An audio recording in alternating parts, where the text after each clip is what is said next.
کہ جی یہ تشہد میں شہادت ثالثہ والا بڑا مسئلہ ہے. یہ بات آپ فرمائیے کہ رسول اکرم کے دور مبارک سے لے کر آج تک جو نماز شیعہ میں پڑھی گئی ہے وہ من گھڑت ہے یا ائمہ والی نماز؟ جی مثلا آپ ہاتھ کھول کر نماز پڑھتے ہیں جبکہ اکثریت ہاتھ باندھ کر پڑھنے والوں کی ہے. آپ نے ہاتھ کیوں کھولے؟ آپ کو کیسے پتا چلا کہ ائمہ ہاتھ کھولتے تھے؟ آپ نے خود کسی امام کو دیکھا؟ جی یہ کیسے آپ کو پتا چلا؟ اسی تسلسل سے نا علماء کے ذریعے اور نسلاً بعد نسلاً جو نماز ائمہ ہدی علیہ الصلوۃ والسلام سے منتقل ہو کر ہم تک پہنچی، ہم یہ سمجھتے ہیں کہ یہی شیعہ کی نماز ہے. ٹھیک ہے، اس شیعہ والی نماز میں 1400 سال میں یہ شیعہ علی ولی اللہ کے قائل تھے یا نہیں؟ کیا شیعہ وہ ہوتا ہے جو علی ولی اللہ کا قائل نہ ہو؟ جی جتنے بھی ہاتھ کھول کر نماز پڑھتے رہے اثنا عشریوں میں سے، وہ علی ولی اللہ کے قائل رہے یا نہیں؟ علی ولی اللہ دل میں ایمان اس پہ رکھتے رہے یا نہیں؟ آذان میں کہتے رہے یا نہیں؟ اقامت میں کہتے رہے یا نہیں؟ تشہد میں کیوں نہیں کہا؟ کیا تشہد میں ان 1400 سالوں میں کہا گیا؟ ہم نے نکالا ہے تو ہمارا جرم ہے.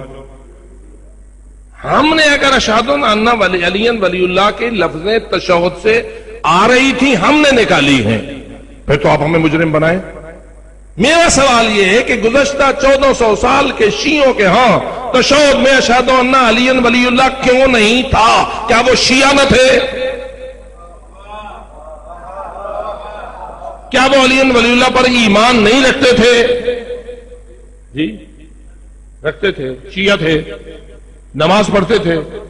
جو نماز نہیں پڑھتے تھے ان کی بات کو چھوڑو. جو نماز پڑھتے تھے، جو نماز وہ ان 1400 سالوں میں پڑھتے چلے آئے ہیں، علی ولی کی ولایت پر ایمان رکھنے، علی ولی کی آذان میں شہادت دینے اور اقامت میں شہادت دینے کے باوجود نماز کی تشہد میں وہ کیوں نہیں پڑھتے تھے؟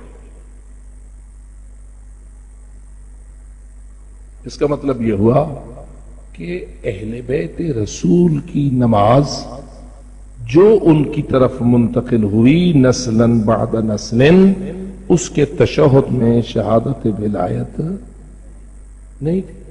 اگر ہوتی تو پڑھتے آتے. آج ہم اس کو نکالتے تو ہمیں مجرم کہتے.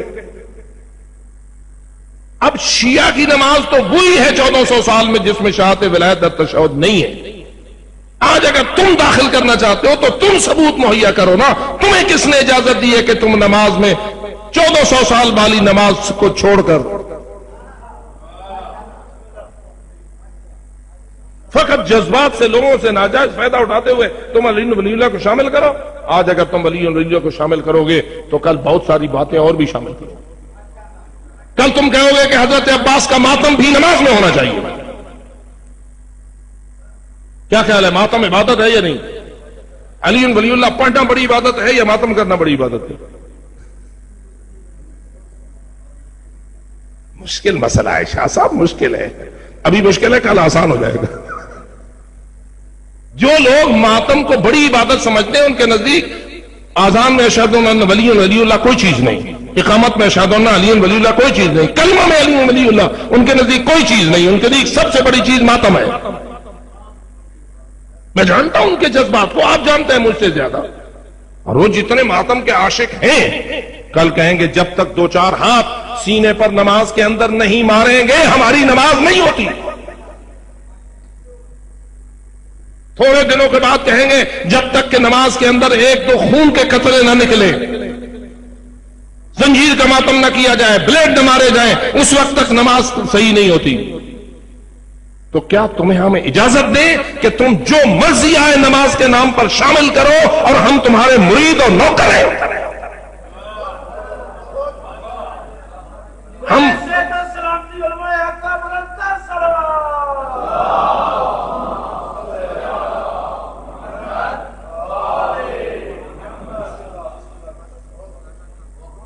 ہم کسی کے لیے نماز نہیں پڑھتے، ہم اللہ کے لیے نماز پڑھتے. ہم وہی نماز پڑھنا اپنے لیے جائز سمجھتے ہیں جو محمد و آل محمد کی تعلیمات کے مطابق، حتیٰ کہ ہم مجتہدین کو فقط ترجماؤں میں تعلیمات آل محمد مانتے ہیں۔ نماز بنانے کا حق نہ امام خمینی کو دیتے ہیں، نہ آغا خوئی کو دیتے ہیں، نہ آغا سیستانی کو دیتے ہیں۔ ہم مان ہی نہیں سکتے کہ کوئی مجتہد نماز بناتا ہے۔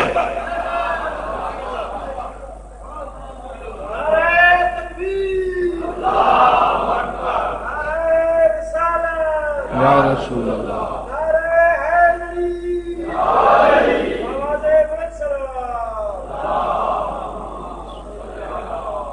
مجتہد بھی اگر کوئی فتویٰ دیتا ہے تو سینکڑوں مجتہد اس کے دلال کے اوپر نگاہ رکھے ہوئے ہوتے ہیں کہ اس کی کوئی دلیل ہے، اس کے پاس شرعی دلیل ہے یا ویسے ہی کہہ رہا ہے۔ اگر بغیر دلیل شرعی کے کوئی بات کہے، علماء کہہ دیتے ہیں قولہ و بولہ سوا، اس کا پیشاب اور اس کی بات برابر ہے، مذاق نہیں ہے۔ آپ کو تو چونکہ پتہ نہیں کہ حوزجات علمیہ میں علوم کو کیسے پھیلایا جاتا ہے، اور دروس خارج ہوتے کیا ہیں، اور ادلہ شریعہ ہوتے کیا ہیں، اور قرآن اور حدیث اور ان ادلہ شریعہ کے ساتھ فتاویٰ کو کیسے پیش کیا جاتا ہے۔ مذاق نہیں ہے۔ ایک شخص کو کوئی اختیار نہیں دیتے حوزہ کہ وہ اپنی مرضی چلائے۔ کسی کی مرضی کا نام دین نہیں، دین اس کی مرضی کا نام ہے جس کے سامنے حسین نے اپنا سر کٹا دیا۔